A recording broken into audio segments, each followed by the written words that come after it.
I'm James Cridland, the radio futurologist, and every week or so I write a newsletter all about radio's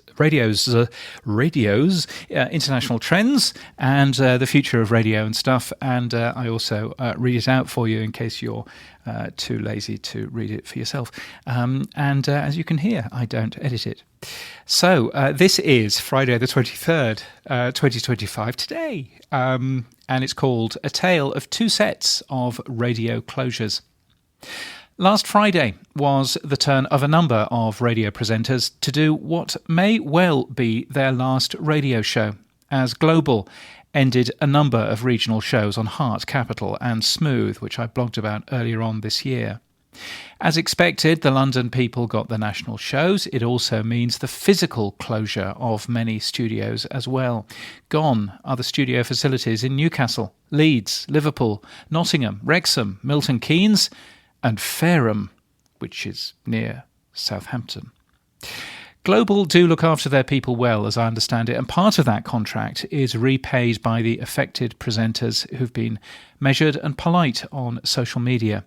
A few pictures of studios, a few wistful memories of the start of their careers, but no angry words at the end of their careers. And I felt for one of them who posted a poignant picture of their studio with a carefully crafted message, paying tribute to all of the big names who have broadcast from there. The first comment, "Are they giving you a new studio?" must have been hard to respond to after just coming off air for the final time. But all these fine broadcasters got the chance to say goodbye to their audience. Some of them had been on air for 30 years in their local area, and they had about 6 weeks to continue broadcasting to their audience and prepare them for change. Quite a different world in Australia, where significant redundancies have taken place at broadcaster SCA just before the company's half-yearly results. It means the closure of some regional breakfast shows and many management roles. SCA isn't saying how many. But also the closure of Triple M's Australia-wide night show, The Night Shift. The host, Luke Boner, did get to say goodbye, but only just. He was given one final show. There'll be thousands of listeners who will not have heard the news and will be wondering where an iconic Australian radio show and their nighttime companions have gone. There's really no excuse for junking a 10-year show with 24 hours notice. It saves you no money, these people are on a contract, and it upsets listeners. Give experienced broadcasters time to do their goodbyes, and if you don't trust your presenter to say the right thing, why the hell did you employ them anyway? While I don't like what Global is doing, at least they're doing it right. The future of radio is a human connection and a shared experience.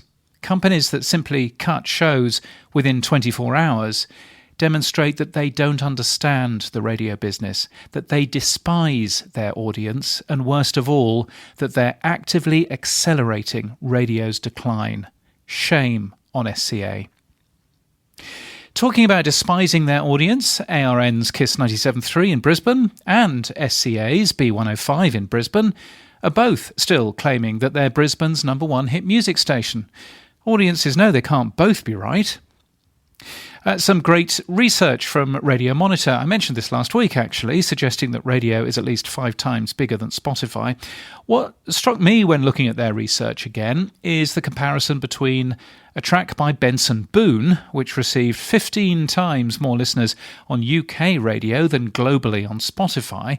But what's more important is how quicker Benson Boone was to pick up on Spotify and how much slower radio was to react to it. The peak of airplay on UK radio was more than 50 days after the peak of streams on Spotify, which I thought was quite interesting.